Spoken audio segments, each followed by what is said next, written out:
Praise the Lord. मेरा नाम pastor देव तिवारी है और यदि आप पहली बार ये वीडियो संदेश सुन रहे हैं या देख रहे हैं तो मैं आपसे रिक्वेस्ट करना चाहता हूं कि इस परमेश्वर के वचन को आप बांटे, दूसरे साझा करें, सब्सक्राइब करें, शेयर करें, ताकि बाइबल बताती है कि जो तू अगर अपनी रोटी जल में फेंकेगा तो फिर से पाने पाएगा, जो आशीष तुम बांटोगे वो फिर से तुम्हारे जीवन में आएगी।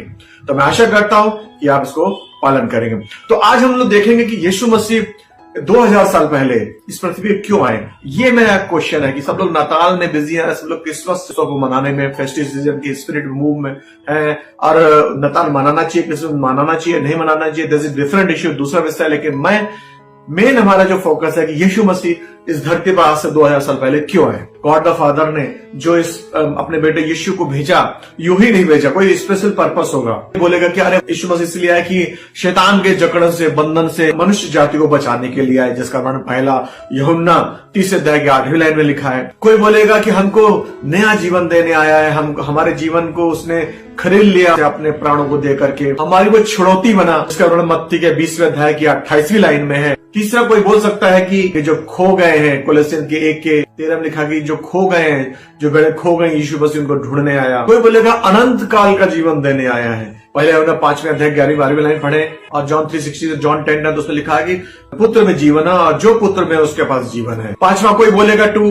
Give a birth into family of God, परमेश्वर के लाइनेज में, परमेश्वर के परिवार में हमको जोड़ने के लिए आया, जिसका वर्णन यूहन्ना के पहले अध्याय की 12वीं लाइन में है कि हम यीशु मसीह में जब विश्वास करते हैं उसके पुत्र पुत्रियां बन जाते हैं। हालेलुया। और कोई कहेगा कि यीशु मसीह इसलिए भी आया कि पिता कैसा है, किसी ने उसको नहीं देखा, उसको दिखाने आए थे कि पिता ऐसा दिखता है। इसका वर्णन यूहन्ना 14 अध्याय की 7 से 11वें लाइन अगर पढ़ेंगे तो उसमें सब लिखा हुआ है। आप कहेंगे परमेश्वर पिता का प्रेम दिखाने आया था यीशु मसीह, इसका पहला यूहन्ना के 4 अध्याय की 9वीं और 10वीं लाइन में। इसमें यह बात नहीं कि तुमने परमेश्वर प्रेम किया है, बात इसमें है कि उसने तुमसे पहले प्रेम किया, अनंत काल से प्रेम किया है, अनंत काल के प्रेम से प्रेम किया है। परमेश्वर की पावर को भी दिखाना था यीशु मसीह को, यानी कि परमेश्वर यीशु मसीह जो पूर्ण मानव थे और पूर्ण परमेश्वर थे, दोनों को उन्होंने परफॉर्म किया।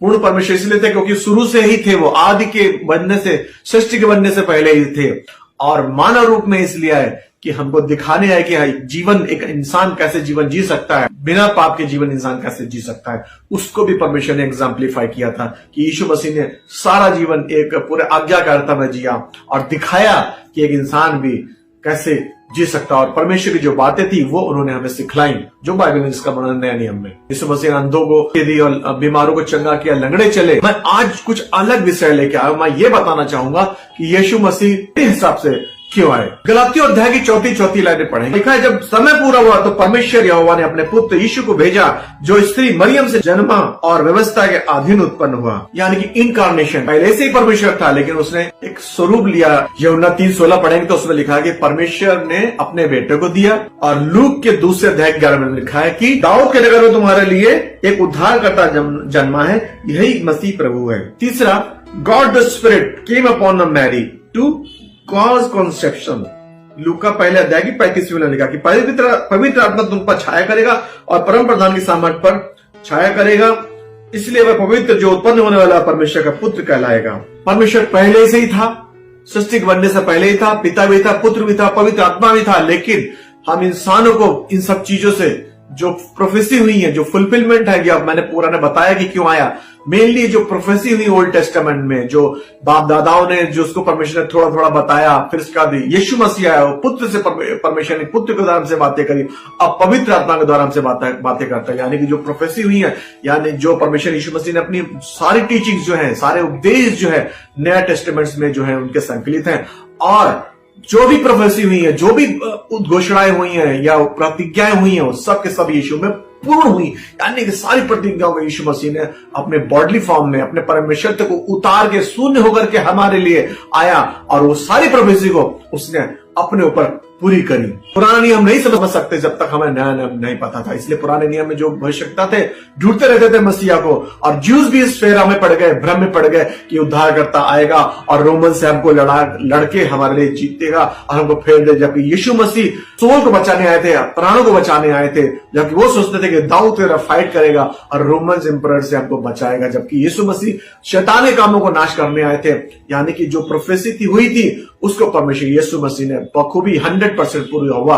और जो मसीहा खोज रहे थे यीशु मसीह में पूरा हुआ। यानी कि पिता ने भेजा, यीशु मसीह खुद आए, तीसरा पवित्र आत्मा के द्वारा वो कंसेप्शन हुआ, उस योजना को अमल हुआ, किसी इंसान के द्वारा नहीं हुआ, एक डिवाइन प्लान के तहत मानव जाति के लिए हुआ। अगर हम पुराना नियम पढ़ेंगे तो सारे भविष्यवक्ताओं ने आने वाले मसीहा के बारे में उन्होंने चर्चा करी है। यानी कि उनकी जो भी भविष्यवाणी रहती थी वो उद्धारकर्ता की ओर इंगित करती थी, जिसको किसी ने कभी नहीं देखा। आदर्श परमेश्वर की वो जीवित तस्वीर है, जीवित छाप है। इसका वर्णन 2 कोरिन्थियन 4:4 में है और कोलोसियन 1 पहले अध्याय की 15वीं लाइन में वर्णन है इसका, पढ़ सकते हैं। तो यानी कि हम विश्वास के द्वारा यीशु मसीह को जानते हैं, आत्मिक रूप से समझते हैं, तो हम विश्वास के द्वारा यीशु मसीह में विश्वास करने से उस पिता को जानते हैं, समझते हैं, क्योंकि पिता यीशु में, यीशु पिता में, दोनों एक ही हैं, जिसका वर्णन यूहन्ना के 14वें अध्याय की 10वीं लाइन में यीशु ने खुद कहा है कि मैं और पिता एक हैं। अब मैं भविष्यवाणी के बारे में बताऊंगा कि जो भविष्यवाणियां पुराने नाम में हुई, हम उत्पत्ति से देखेंगे वो क्या क्या हुई है और यीशु मसीह ने कैसे उसको फुलफिल किया, कैसे पूरा किया उन प्रतिज्ञाओं को, उन भविष्यवाणियों को। तो पहली प्रतिज्ञा है कि Christ would come out from the Israel. याकूब में एक तारा उदय होगा और इज़राइल में से एक राजदंड उठेगा। यीशु मसीह का जन्म एक यहूदी परिवार में हुआ था, और अगर हम जेनोलॉजी देखें, अगर वंशावली देखें, तो अब्राहम का पुत्र इसहाक, इसहाक का पुत्र याकूब। यहाँ वचन बोल रहा कि याकूब से एक तारा होगा, नहीं कि यीशु होगा। बिलाम बोला ये बात, इज़राइल में एक राजदंड उठेगा, यानी कि सेप्टर, राजदंड, पावर, अथॉरिटी। यीशु मसीह ने मत्ती के 28 के 18 में कहा कि यीशु मसीह उनके पास अगर कहा कि स्वर्ग और पृथ्वी का सारा अधिकार मुझे दिया गया है। और रेवलेशन में पहले अध्याय के 8वें में लिखा है कि यीशु मसीह ने कहा कि परमेश्वर जो है, जो था, जो आने वाला, वो सर्वशक्तिमान, वह कहता है कि मैं ही अल्फा ओमेगा हूँ। 18 में आगे लिखते हैं, यीशु मसीह कहते हैं कि मैं मर गया था और अब देख मैं युगानुयुग जीविता हूँ, मृत्यु और दिलों की कुंजियां मेरे ही पास है। यानी कि सारी अथॉरिटी, सारी पावर किसके पास है? यीशु मसीह के पास है। शैतान समझ नहीं पाया परमेश्वर पिता के प्लान को कि परमेश्वर इस जगत से इतना प्रेम करेगा, मैनकाइंड से इतना प्रेम करेगा कि अपना इकलौता पुत्र देगा, और यहां तक वो आज्ञाकारी रहा कि उसने कलवरी क्रूस की मृत्यु सही है। और जब मर गया तो शैतान क्या, जो इविल स्पिरिट है, जो एक आत्मा है, तो उसको परमेश्वर ने मर के कब्र में गए और वहां स्पिरिट में ध्यान दें कि पहले शरीर में मारेगा, गाड़ेगा, लेकिन आत्मा में जीवित होकर के, यानी कि नीचे हेल में गए, नरक में गए। वहां पर शैतान के पास जो मृत्यु अधलों की कुंजियां थी, जिसने आदम ईव को धोखे से, परमेश्वर ने आदम ईव को दी थी सारी कुंजियां, धोखे से उनसे ले लिया था अदन की वाटिका में, जिसका बड़ा मत्ती के 3 में है। यीशु मसीह ने फिर से उसको शैतान से छीन करके ले ली, और जब 3 दिन जी उठे तो उन्होंने कहा, देखो मैं अल्फा ओमेगा हूं, मृत्यु और दिलों की कुंजियां मेरे पास है। यानी कि जो यीशु मसीह ने कहा पतरस से कि तुझ पर मैं अपनी कलीसिया बनाऊंगा, जिसमें नर की शक्तियां कभी भी प्रबल नहीं होंगी। जो भी विश्वासी यीशु पर ईमान लाता है, उसके पास परमेश्वर अथॉरिटी एंड पावर देता है। तो यानी कि ये भविष्यवाणी किसके, बिलाम किसके लिए कर रहा है? यीशु मसीह के लिए कर रहा है। यानी कि मेरा टॉपिक क्या है कि यीशु मसीह क्यों आए? भविष्यवाणियों को पूरा करने, प्रतिज्ञाओं को पूरा करने में। 2 कोरिन्थियन 1:20 में लिखा कि हर प्रतिज्ञा और हर प्रॉमिस यीशु मसीह में हाँ आमीन है। दूसरी भविष्यवाणी, क्राइस्ट मसीह डेविड की फैमिली से आएगा, यानी कि यीशु मसीह जो है यहू दाऊद के, डेविड के फैमिली से आएंगे, जिसका वर्णन उत्पत्ति 49 के अध्याय के 10वीं लाइन में है। याकूब जब डेथ बेड पर है और वहां पर भविष्यवाणी कर रहा है, हालेलुया, वो बता रहा है मसीहा कैसे आएगा। वो कह रहा है जब तक शीलो ना है तब तक ना यहूदा से राजदंड छूटेगा। अब यहाँ पर अगर हम लोग समझे, शीलो का मतलब है यीशु मसीह, वो यीशु मसीह बारे में बताना चाह रहा है। हिब्रू वर्ड है शीलो, यानी कि यीशु मसीह। अब जब याकूब ने यहाँ भविष्यवाणी करी थी तो उसके 640 साल बाद दाऊद आया उस यहूदा के गोत्र से, जो बड़ा प्रतापी राजा ठहरा। जब याकूब ने भविष्यवाणी करी थी, वहां से दाऊद के समय कितना हुआ प्रणाम पीरियड? 640 साल। अब राजधानी किसके पास है? पावर किसके पास है? दाऊद राजा, जो अर्थली किंग है, जो दुनिया का राजा दिखा रहा है। तो यहूदा के गोत्र की जो राजा बनने की शुरुआत कहां से हुई? दाऊद राजा से हुई। दाऊद राजा से 1600 साल बाद यीशु मसीह आए। तब तक यहूदी जो लोग थे बेबीलोन की कैप्टिविटी में चले गए थे, और वहां से फिर आ चुके थे, फिर रोमन के कैप्टिविटी में आ गए थे, और यीशु मसीह का जन्म हो चुका था। याकूब ने जो भविष्यवाणी करी थी कि तो 2240 साल यानी 2240 ईयर्स के बाद यीशु मसीह को भविष्यवाणी पूरी, यानी कि शीलो जब तक ना, यीशु मसीह जब तक ना, जब तक राजदंड नहीं छूटेगा। यानी कि पावर किसके पास रहेगी?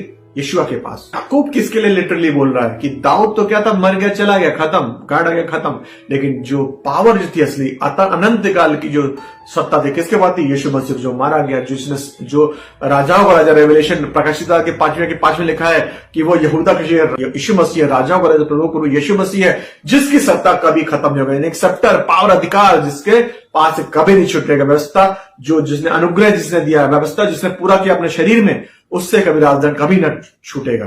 तीसरी भविष्यवाणी होती है कि यीशु मसीह बेतलेहम में जन्म लेंगे। मीका 5वें अध्याय की दूसरी लाइन पढ़ेंगे तो वहां कुछ इस प्रकार से लिखा है कि हे बेतलेहम, ऐसा छोटा है तो भी तुझसे मेरे लिए एक पुरुष निकलेगा जो इस्राएलियों में प्रभुता करने वाला होगा। उसका निकलना प्राचीन काल से वरन अनादिकाल से होता आया है। यानी कि यीशु मसीह का जन्म बेतलेहम में हुआ, और बेतलेहम बहुत छोटा था शहर है और यहूदा प्रांत का था, तो वहां से मीका ने भी भविष्यवाणी करी थी कि आने वाले समय में मसीहा यहीं से आएगा, इस बेतलेहम से आएगा, इस छोटे से शहर से आएगा, कस्बे से आएगा, जो बहुत ही छोटा, जिसको कोई नहीं जानता, और जिसका बड़ा अनादिकाल से, यानी कि यीशु मसीह अनादिकाल से थे। ऐसा नहीं कि उसने भविष्यवाणी करी तो तभी आया। यीशु मसीह तो शुरू से ही थे, सृष्टि के बनने से पहले थे, पिता के साथ थे, यानी जिसका बड़ा अनादिकाल से होता आया है। और नए नियम जॉन 7वें अध्याय की 42 लाइन में लिखा है, क्या पवित्र शास्त्र में नहीं लिखा है कि मसीह दाऊद के वंश से आएगा और बेतलेहम गांव से आएगा जहां दाऊद रहता था?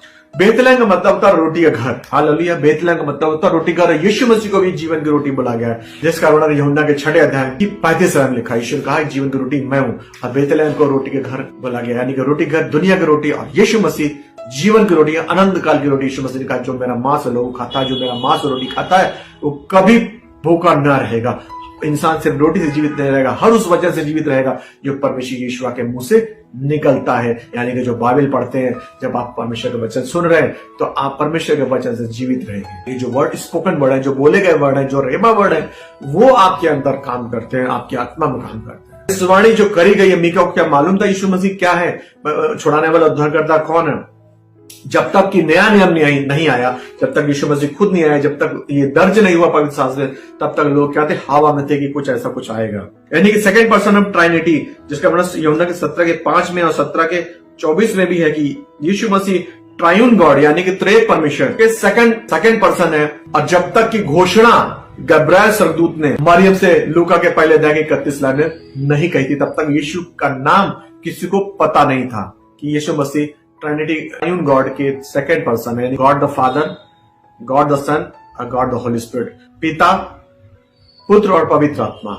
यानी कि बेतलेहम की इस घटना से पहले भी कुलुस्सियों के पहले अध्याय की 16 और 17 में लिखा है कि यीशु मसीह थे, और यूहन्ना के पहले अध्याय की पहले 30 में लिखा है कि यीशु मसीह आदि वचन था, वचन परमेश्वर था, वचन परमेश्वर के साथ था, यानी आदि मीनिंग सिंस बिगिनिंग। बट हमको समझाने के लिए यीशु मसीह मानव रूप लेके आए। यानी कि प्रोफेसी जो हुई, जो भविष्यवाणी करी मीका ने, कब समझ में आई? जब यीशु मसीह इस दुनिया पे आए और जब उनका जब जीवनी है रिकॉर्ड करे गई गॉस्पेल में, सुसमाचार में। हर चीज बनाई नहीं गई, वो परमेश्वर है। यीशु मसीह बनाए नहीं गए, ही वॉज द गॉड, उनके द्वारा हर चीज बनाई गई। हालेलुया। ध्यान दें, यीशु मसीह हर चीज को बनाने वाले, he is a creator of everything. और पुराने नियम में अगर भविष्यवाणी के अलावा में देखें तो यीशु मसीह कई बार as a angel, as a स्वर्गदूत के रूप में आए। क्योंकि देखो, अगर हम नए नियम में पढ़ेंगे तो वहां पर रेवलेशन प्रकाशित वाक्य में जब भी यूहन्ना एक स्वर्गदूत के सामने बॉw डाउन हुआ, झुकना चाहा, उसको महिमा या उसकी वर्शिप करनी चाहे, तो उसने स्वर्गदूत ने बोला, मना कर दिया कि मैं तुम्हारा, इब्रानी के पहले में लिखा है कि पहले अध्याय की 12वीं लाइन में लिखा है, क्या वे सब सेवा टहल करने वाली आत्मा नहीं है जो उद्धार पाने वाली सेवा करने को भेजी जाती है? स्वर्गदूत जो है सेवा टहल करने वाली आत्मा है, वो कभी भी इंसानों के द्वारा वर्शिप को स्वीकार नहीं करेंगी। और यहाँ पर जो मैं स्वर्गदूत के बारे में बताना चाहूंगा, उनको परमेश्वर के लोगों ने उनकी वर्शिप करी है, उनको भेंट चढ़ाई है। अगर हम लोग पढ़ेंगे उत्पत्ति के 18वीं लाइन में, तो वहां पर अब्राहम के पास 3 लोग आए थे, और बाइबल बताते हैं कि अब्राहम ने तुरंत एक पाला वो बछड़ा दिया और उनकी वर्शिप करी, यानी कि that was father son holy spirit, यीशु मसीह थे। उसके बाद हम लोग देखेंगे यहोशू के 5वें अध्याय की 14वीं लाइन, वहां पर लिखा है कि जब यहोशू खड़ा होता है, चिंता कर रहा होता है, तब एकदम से एक स्वर्गदूत आता है और बोलता है कि मैं सेनाओं के प्रधान होकर आया, मेरे पीछे हो ले। और उसके सामने वो कौन गिर पड़ता है? यहोशू गिर पड़ता है। और यहोशू का मतलब है द सेवियर, और यीशु मसीह वहां पर आए थे, सेना के प्रधान यीशु मसीह आए थे, उसका भी मतलब होता है सेवियर, छुड़ाने वाला जो बचाता है। और उस यहोशू ने यीशु मसीह की वंदना करी थी, वर्शिप करी थी। स्वर्गदूत कभी नहीं स्वीकार करते, यानी कि वो ही वाज द जीसस क्राइस्ट, यीशु मसीह आए थे। अगर हम जजेस पढ़ेंगे 6ठे अध्याय की 11 से 14, तो वहां पर लिखा है गिदोन के सामने स्वर्गदूत प्रकट होता है, और गिदोन जो है उसकी महिमा करता है। पहला पत्रस पहले अध्याय की 20वीं लाइन पढ़े तो उसमें लिखा कि उसका ज्ञान जो जगत की उत्पत्ति से पहले ही जाना गया था, पर अब इस अंतिम युग में तुम्हारे लिए प्रकट हुआ है। अंतिम युग बोलते हैं एंड टाइम। पहले आगमन और दूसरे आगमन को बीच के पीरियड को क्या बोलते हैं? अंत युग, एंड टाइम, अंत का समय। यानी कि हम लोग अंत के समय में जी रहे हैं, यीशु मसीह कभी भी आ सकता है। यानी कि वो हमारे लिए प्रकट हुआ, हम लोग अब समझ नहीं पाए अंतिम युग में। पुराने युग में भविष्यवाणी होती थी और प्रोमिसेस आते थे, लेकिन वो समझ नहीं पाते थे, इसलिए यहूदी लोगों ने यीशु मसीह को क्रूस पर चढ़ा दिया। अगर वो पता होता कि यही प्रॉमिस मसाया जिसका हम बाट जो रहे हैं, तो वो ऐसा काम नहीं करते। और यीशु मसीह खुद दान थे, खुद ही दाता थे, यानी कि उन्होंने खुद ही सनातन की आत्मा से अपने आप को बलि किया ताकि हमारे पापों को अपने ऊपर ले ले और फिर तीसरे दिन जी उठे। उनके ऊपर मृत्यु पर भी उनका अधिकार था, उन्होंने स्वयं से अपने आप को बलिदान किया, पवित्र आत्मा के द्वारा जी गए। और यीशु मसीह के अंदर खुद भी पावर थी अपने आप से जी उठेंगे, जिसका वर्णन यीशु मसीह ने कहा है, इस मंदिर को मैं ढा दूंगा और तीसरे दिन फिर बना दूंगा। तो यहूदी परेशान होगा, तो यह मंदिर कैसे बना देगा जिसको बनाने में सालों लगे? तो यीशु मसीह ने अपने शरीर के बारे में बताया था कि 1 कोरिन्थियन 3 अध्याय की 16 लाइन और 1 कोरिन्थियन 6 अध्याय की 19 लाइन पढ़ेंगे तो उसमें लिखा है ये जो है जो बॉडी है, जो शरीर है, पवित्र आत्मा का मंदिर है। यानी कि यीशु मसीह अपने शरीर के बारे में बता रहे थे कि मैं अपने आप ऑफर करूंगा और तीसरे दिन मैं फिर जी उठूंगा। और अगर हम लोग दानियल के 9वें अध्याय की 24 से 26 लाइन पढ़े तो वहां पर लिखा है कि यीशु मसीह का बिल्कुल स्पेसिफिक वर्णन किया है कि अभिषिक्त पुरुष काटा जाएगा। 25 में लिखा है कि इसलिए यह ज्ञान और समझ ले कि यरूशलेम को फिर बसाने की आज्ञा के निकलने से लेकर अभिषिक्त मतलब यीशु मसीह अभिषिक्त प्रधान के समय तक 7 सप्ताह बीतेंगे और फिर 62 सप्ताहों के बीतने पर चौक और खाई समेत वह नगर नष्ट कष्ट के समय में फिर बसाया जाएगा।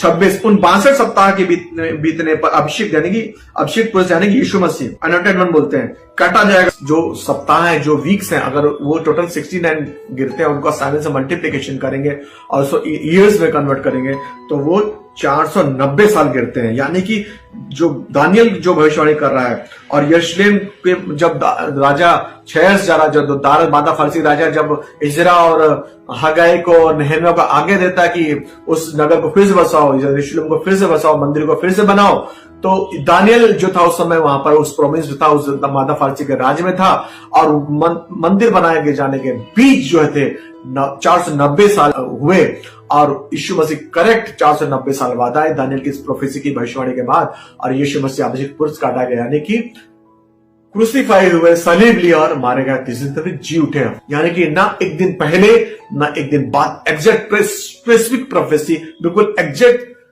परमेश्वर की योजना भविष्यवाणी जो दानियल के मुख से परमेश्वर ने 490 साल पहले ही यीशु के आने से पहले ही कर दी थी। और फोररनर आएगा, यानी कि उस यीशु मसीह के पहले आने से पहले एक आगे आने वाला जो मार्ग तैयार करेगा, उसके लिए पहले ही से यशाया ने 40 अध्याय के 3 में लिखा कि जंगल में यहोवा का मार्ग सुधारो, हमारे परमेश्वर यहोवा के लिए अराबा में एक राजमार्ग चौरस करो। यूहन्ना बपतिस्मादाता के रूप में वो भविष्यवाणी पूरी जो यीशु के आने से पहले मार्ग तैयार करता है, बोलता मन फिराओ और बपतिस्मा लो तो तुम बचोगे। और जिसका एग्जैक्ट वर्णन मत्ती 30 अध्याय के 30 में लिखा है, जंगल में पुकारने वाले का शब्द हो रहा है, ये प्रभु यीशु का मार्ग तैयार करो, उसकी सड़कें सीधी करो। हालेलुया।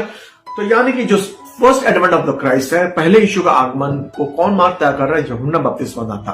अब मैं यहां पर एक चीज बताना चाहूंगा कि अभी जो second advent of the Christ है, दूसरा यीशु का आगमन है, तो अब हम सब लोग चर्च कलीसिया हम सब लोग यूहन्ना बपतिस्मादाता की जगह ले चुके हैं। यानी कि अब हम यीशु के दूसरे आगमन का रास्ता तैयार कर रहे हैं कि हमारा प्रथम परम पिता परमेश्वर यीशु मसीह फिर से आने वाला है अपनी दुल्हन को लेने। हम लोग एंड टाइम रह रहे, हो सकता है आज आ जाए, कल आ जाए या 20 साल के अंदर में आ जाए यीशु मसीह।